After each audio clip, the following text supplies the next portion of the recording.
Hello everyone. तो अब Fang अपने सारे कोलीग्स को एक मीटिंग में बुलाता है और यहाँ पर उसने अनाउंसमेंट ये करनी थी कि एक्चुअली चेंजी अब हमें छोड़कर जा रही है क्योंकि वो रिजाइन करने वाली है, उसकी सर्जरी है और उसके बाद उसने कोई ताइक्वांडो क्लब ज्वाइन करना है। यहाँ पर चेंजी सबसे यही कहती है कि मैंने सारों से ये बात छुपाई थी क्योंकि मुझे लोगों से इंटरेक्शन करना या फ्रेंड्स बनाना ज़्यादा अच्छा नहीं लगता था, लेकिन मेरा ये इंप्रेशन आप सब लोगों के बारे में बिल्कुल गलत था। सारे लोग उसकी पूरी स्पीच पहले तो खामोशी से सुनते हैं और उसके बाद उसे बताते हैं कि ये सब कुछ तो हमें पहले ही पता है। उस दिन ड्रंक होकर तुमने अपनी रियल सेल्फ दिखाई थी, हमें अपनी सारी ताइक्वांडो की स्टोरी भी सुना दी थी।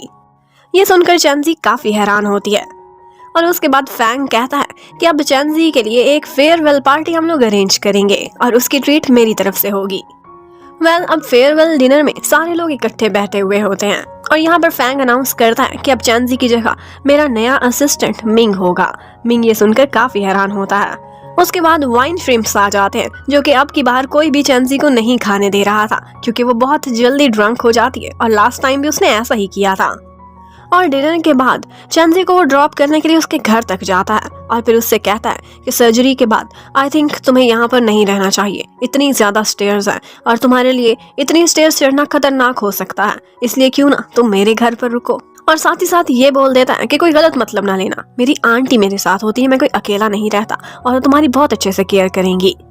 लेकिन चेंजी कोई भी जवाब दिए बगैर वहां से चली जाती है और फैंग अपनी गाड़ी में बैठकर जैसे ही वहां से निकलता है तो उसी टाइम पर चेंजी के डैड भी उससे मिलने के लिए आते हैं। वो उसके लिए बहुत सारा खाना बना कर लाए थे और उससे कहते हैं कि तुमने अपनी केयर करनी है, स्पेशली अपनी फूड का बहुत अच्छे से ख्याल रखना है। चेंजी कहती है कि मैं आप लोगों को बॉदर नहीं करना चाहती, लेकिन डैड का कहना था अगर तुम मुझे बॉदर करोगी तो मुझे बहुत खुशी होगी क्योंकि माँ बाप की खुशी इसी चीज में होती है। और फिर उसके बाद हमें पता चलता है कि फैंग के डैड मिस्टर शियांग जिस स्टोरी पर काम कर रहे थे वो कंपनी थी मिंगटोंग, जिसकी करप्शन शायद वो एक्सपोज करना चाहते थे। लेकिन उसके बाद ऐसा लगता है कि जैसे मिंगटोंग कंपनी ने अपनी पावर्स के थ्रू उस खबर को कवर कर दिया था। और लिन को तो ये भी शक था कि जैसे रिपोर्टर शियांग की मिस्टीरियस सी डेथ के पीछे भी मिंगटोंग कंपनी के ही किसी इंसान का हाथ है। अब आज लिन आंटी चिंग को देखता है, वो एक जगह पर बेसबॉल खेलने की प्रैक्टिस कर रही थी। एक्चुअली जब भी उनका मूड खराब होता था वो यही करती थी। वो बहुत ज्यादा टेंशन में थी जब से उनके ऊपर इल्जाम लगा था कि वो अपने स्टूडेंट्स को बुली करती हैं। यहाँ पर लिन भी उनके साथ आकर बेसबॉल खेलने लगता है और बातों ही बातों में उनकी बहुत हिम्मत बढ़ाता है और कहता है मुझे पूरा विश्वास है कि बोर्ड आपके हक में ही फैसला देगा। उधर ऑफिस में आज चेंजी खड़ी हुई थी, उसके फोन पर एक पार्सल का ऑर्डर आता है। फैंग तुरंत ही उसका फोन छीनने की कोशिश करता है क्योंकि वो नहीं चाहता था कि वो ये पार्सल डिलीवरी का ऑर्डर एक्सेप्ट करे, वो चाहता था कि ये रेस्ट करे। लेकिन चेंजी इतनी स्ट्रांग थी कि फैंग उसके हाथ से फोन छीन नहीं पाता। दूसरी तरफ हमें दिखाते हैं कि लिन उस छोटे बच्चे को पटाने की आजकल कोशिशों में लगा हुआ था जिसकी मम्मी ने आंटी चिंग को रिपोर्ट किया था। आज चेंजी ओवर टाइम करके जब अपने ऑफिस से निकलती है तो फैंग और मैनेजर भी उसके साथ थे। वहां पर एक बिग स्क्रीन पर न्यूज चल रही थी और वो यही थी कि चियानी और उसकी कोच दोनों इंटरव्यू दे रहे थे। यहाँ पर चेंजी का भी जिक्र होता है क्योंकि चेंजी के ऊपर से अब बैन हट चुका था जो 2 साल के लिए लगा था। वो लोग उसकी वापसी का जिक्र करते हैं तो आगे से मम्मी कह देती है कि मुझे कोई फर्क नहीं पड़ता, ऐसे लोगों को रिंग में वापस नहीं आना चाहिए जिनके जीतने का कोई चांस नहीं। ये सुनने के बाद चेंजी बहुत हर्ट होती है और फैंग उसे उदास देखकर उदास हो जाता है। दूसरी तरफ हमें दिखाते हैं कि एक्चुअली उसकी मम्मी से रिपोर्टर ने जानबूझकर कुछ ऐसे सवाल किए थे और उनको तोड़ मरोड़ कर उन्होंने इस तरह से प्रेजेंट किया था कि चेंजी को बुरा लगे। मम्मी ने तो कहा था कि ये सीन कट करा देना है, लेकिन यहाँ पर चियानी ने रिपोर्टर को पैसे देकर ये सीन ऐड कराया था और कुछ और मीनिंग्स में। आज कोच की और चियानी की काफी लड़ाई होती है और इसी बीच चियानी कोच को कहती है कि आप बेशक एक अच्छी कोच होंगी लेकिन आप मम्मी अच्छी नहीं हैं, मम्मी मेरी आपसे ज्यादा अच्छी हैं और इसी वजह से चेंजी हमेशा मुझे कहती थी कि मैं तुमसे एनवी करती हूँ, काश मेरी मम्मा भी तुम्हारी मम्मा की तरह से मेरा ख्याल रखती। ये सब सुनने के बाद आज मम्मी को अपनी काफी इंसल्ट फील हुई थी क्योंकि वाकई लिन का भी यही शिकवा था उनसे, उन्होंने कभी भी अपने बच्चों को मदरहुड वाला प्यार नहीं दिया था। फैंग की कंपनी आजकल मिंगटोंग कंपनी के साथ कोलैबोरेट करने वाली थी और उन्हीं से ही पार्टनरशिप से रिलेटेड वो लोग बहुत से लीगल इश्यूज पर काम कर रहे थे। वो अपने लॉयर्स के साथ मीटिंग कर रहा था कि इसी बीच लिन की उसको कॉल आती है। लिन उससे यही कहता है कि 20 साल पहले मुझे शक है तुम्हारे डैड की डेथ इसी वजह से हुई है क्योंकि वो मिंगटोंग कंपनी की करप्शन पर बात कर रहे थे। यहाँ पर फैंग कहता है कि अब तुम मुझसे क्या चाहते हो। मैं तो खुद मिंग टोंग कंपनी के साथ पार्टनरशिप कर रहा हूँ। तुम मुझे ये चाहते हो कि मैं हीरो बन जाऊँ और बिजनेसमैन ना रहूँ, उनकी करप्शन अपने घर से ढूंढ कर निकालूं जिस पर मेरे डैड काम कर रहे थे? ये कभी भी नहीं होने वाला। मेरे डैड कोई हीरो नहीं थे, वो अच्छे इंसान नहीं थे और अल्कोहल पॉइजनिंग की वजह से ही उनकी डेथ हुई है। जब वो मुड़ता है तो ये सारा कुछ चैनजी ने भी सुन लिया था। वो उसे घर तक ड्रॉप करने के लिए जाता है तो चैनजी आज उससे कहती है कि मेरे घर पर आओ, आज खाना मेरी तरफ खाओ। वो आ तो जाता है लेकिन फिर कहता है कि रैंडमली किसी भी बॉय को अपने घर पर कभी ना लेकर आना, चाहे जो भी हो। तुम ताइक्वांडो जानती हो, ये सेफ नहीं, तुम अकेली रहती हो। लेकिन चैनजी उसकी इतनी बड़ी स्पीच सुनकर सिर्फ इतना ही कहती है कि मेरे डैड के बाद तुम दूसरे आदमी हो जो इस घर में आ रहे हो। यहाँ पर वो फैंग से उसके पास्ट के बारे में पूछती है तो वो बताता है कि जब मेरे डैड की डेथ हुई थी तो तभी मुझे एक्यूट मेमोरी लॉस हो गया था। मुझे कुछ बातें तो याद है लेकिन उस इंसिडेंट के बारे में कुछ भी याद नहीं। सिर्फ इतना याद है कि जब उनकी नस फटी थी तो वहाँ पर इतनी ब्लीडिंग हुई थी कि हमारा पूरा लिविंग रूम ब्लड से भर गया था। मैंने इतना ज्यादा खून जिंदगी में पहली दफा देखा था और उसके बाद में बेहोश हो गया था और तब से लेकर अब तक उसे ये फोबिया है जो कि खत्म होने का नाम ही नहीं लेता। यहाँ पर चैनजी उसे तसल्ली देती है और फिर उसके बाद उसके लिविंग रूम में बैठे बैठे सोफे पर ही फैंग सो जाता है। उसकी आंटी की कॉल आई थी जो कि सीधी चैनजी ने उठाई थी। आंटी हैरान रह जाती है जब उनको पता चलता है कि मेरा भतीजा चैनजी के घर पर आज सो रहा है। वो पता नहीं कोई डबल मीनिंग लेने लगती हैं और तुरंत ही कॉल काट देती हैं। और उसके बाद हमें पता चलता है, फ्लैशबैक में दिखाते हैं कि चैनजी को एक कोलीग मिली थी और उसके मुंह से ये बात स्लिप हो गई थी कि लास्ट टाइम जब वो ड्रंक थी तो उस टाइम पर उनके सीईओ ने चैनजी से अपना लव कन्फेस किया था। और जैसे ही उसने ये बातें सुनी थी उसे फैंग की सारी बातें याद आ गई थी, जिस तरह से वो उससे इतना प्यार करता है और उसने सबके सामने उसे इजहार किया था। लेकिन चैनजी आज सोए हुए फैंग के पास बैठकर कहती है कि मुझे डर लगता है डेटिंग से। लास्ट टाइम पर मुझे इसी डेटिंग ने डिस्ट्रॉय किया था और अब भी मैं डरती हूँ कि मैं प्यार में नहीं पड़ना चाहती जब तक मैं अपना गोल अचीव नहीं कर लेती।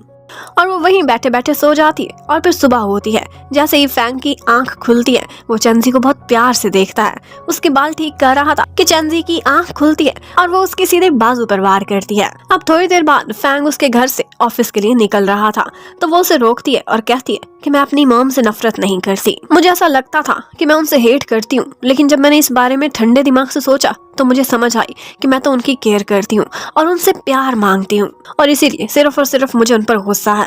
और तुम भी इस बारे में सोचो, मुझे लगता है कि तुम्हारा अपने डैड से रिलेशन बिल्कुल ऐसा ही है। तुम्हें उनसे नफरत नहीं है बल्कि उन पर सिर्फ और सिर्फ गुस्सा है। अब वहां से जाते हुए फैंग ने पहली दफा अपने बचपन की वो यादें याद की थी जब उसके डैड उसे बहुत प्यार करते थे। उसकी मम्मी की डेथ से पहले वो लोग एक हैप्पी फैमिली थे। चैनजी की आज सर्जरी थी लेकिन फैंग के लिए बहुत इंपॉर्टेंट दिन था क्योंकि उन्होंने आज मिंग टोंग कंपनी से कोलैबोरेशन के लिए अपना कॉन्ट्रैक्ट को रिव्यू करना था। डैड कहते हैं कि तुम लोग कैसे बोर से इंसान हो, ना लिन के कोई फ्रेंड्स है और चैनजी की आज सर्जरी है, इसके कोई भी फ्रेंड्स नहीं है, इसे कोई मिलने क्यों नहीं आ रहा। और इतने में चैनजी को एक वीडियो कॉल आती है और उस कॉल में उसके सारे के सारे कोलीग्स बहुत शोर मचाते हैं, उसे बेस्ट ऑफ लक करते हैं और उसकी केयर करने को बोलते हैं। डैड हैरान रह जाते हैं कि इसने इतने सारे फ्रेंड्स बना लिए हैं और सब लोग इसकी कितनी परवाह कर रहे हैं। यहाँ पर फैंग भी उसे दिखाई देता है वीडियो कॉल में, जो उससे कहता है कि मैं जल्दी तुमसे मिलने आऊंगा यहाँ से काम खत्म करके। और वो भी बोलती है कि मैं तुम्हारा वेट करूंगी। उधर मॉम की धड़कनें भी तेज हो रही थी जैसे ही वो टाइम को देखती हैं कि इस टाइम पर चैनजी का ऑपरेशन हो रहा होगा। उन्हें डैड की कॉल का बेसब्री से इंतजार था और जैसे ही डैड उनको फोन करके बताते हैं कि सर्जरी सक्सेसफुल रही है तो वो बिल्कुल तसल्ली में आ जाती है, लेकिन शो नहीं कराती कि वो कितनी बेचैन थी। उधर चैनजी जब होश में आती है तो उसके पास फैंग बैठा हुआ था। उसके डैड और लिन वहाँ से जा चुके थे पहले ही। फैंग के पास यहाँ पर कुछ डॉक्यूमेंट्स भी पड़े थे। वो उठाकर देखती है तो पता चलता है कि उसकी स्पॉन्सरशिप के लिए उसने सारे कॉन्ट्रैक्ट और हर चीज को रेडी किया हुआ था। चैनजी को अपनी लाइफ में स्पेशल फील होने लगता है। इतने में फैंग भी जाग जाता है और उससे कहता है कि जिस दिन से तुमने मुझे यस बोला था उसी दिन से मैं इस कॉन्ट्रैक्ट पर और तुम्हारी पब्लिसिटी पर काम कर रहा था। इवन कि यहाँ पर उसने उसकी डाइट से रिलेटेड, न्यूट्रिशन से रिलेटेड, हर चीज से रिलेटेड टाइम टेबल भी रेडी किया हुआ था। और ये देखते ही चैनजी आगे बढ़ती है, उसे किस कर लेती है। फैंग एकदम शॉक्ड रह जाता है और कहता है कि लास्ट टाइम हमारी किस एक्सीडेंटल थी और तभी मैंने सोचा था कि अगली किस मैं तब तुम्हें करूंगा जब तुम मुझे एक्सेप्ट करोगी, लेकिन तुमने मुझसे चांस चुरा लिया है और इसका बदला मैं लूंगा। अब वो भी बदले में उसे किस करता है।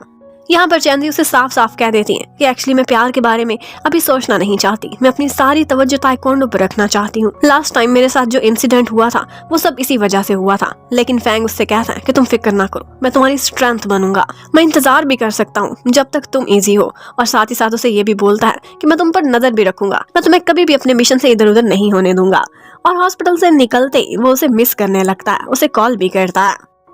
डैड सुनते हैं तो कहते हैं तुम किसे मिस कर रही थी? तो वो बोलती है कि मेरे बॉयफ्रेंड को। डैड हैरान रह जाते, क्या तुम्हारा बॉयफ्रेंड भी है? तो वो डैड को बोलती है कि हाँ जी है, और मैं आपको ऑफिशियली भी उससे मिलवाऊंगी, वो बहुत एक्साइटेड है आपसे मिलने के लिए, और तभी वो खुद ही अपना इंट्रोडक्शन आपसे कराएगा, मैं उसके बारे में कुछ भी नहीं बताने वाली।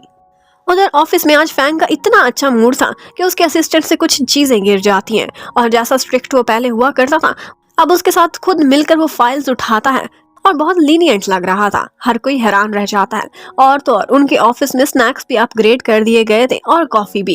ये देखकर हर कोई खुश हो जाता है, और यहाँ तक कि सारे लोगों को यही लगने लगता है कि लगता है चैंजी ने हमारे बॉस को यस बोल दिया है। तभी तो वो प्यार की हवाओं में उड़ रहे हैं और इतने खुश दिखाई दे रहे हैं। और फिर हमें पता चलता है कि आंटी चिंग के स्कूल में लिन ने उस छोटे बच्चे को पटा लिया है, और जब बोर्ड के सामने वो बच्चा जाता है तो सच सच बोल देता है कि मुझे टीचर चिंग ने बिल्कुल भी बुली नहीं किया, वो बहुत अच्छी टीचर हैं। और फाइनली चिंग वो केस जीत जाती है, और उस बच्चे की मम्मी अब वो शर्मिंदा होती फिरती हैं, अपने बच्चे को भी कुछ नहीं कह सकती थी। इवन के वहां से जाते हुए बहुत नखरे में जा रही थी, लेकिन एक पोल से टकराकर अपना सर भी फोड़ बैठती हैं। उधर फैंग आज घर पर जाता है तो अपने डैड का लैपटॉप निकालता है, जिसके सामने वो आखिरी दिनों में अक्सर बैठा करते थे और बहुत डिप्रेशन में नजर आते थे। लगता था कि किसी स्टोरी पर काम कर रहे हैं जो इसी में सेव है। वो जैसे ही उस लैपटॉप को खोलता है तो वहीं पर ये पार्ट खत्म होता है। अब नेक्स्ट पार्ट में दिखाते हैं कि फैंग जैसे ही चैंजी के डैड को देखता है तो वो एकदम शॉक में चला जाता है। ऐसा क्यों होगा, ये देखने के लिए stay connected. Thank you for watching, bye bye.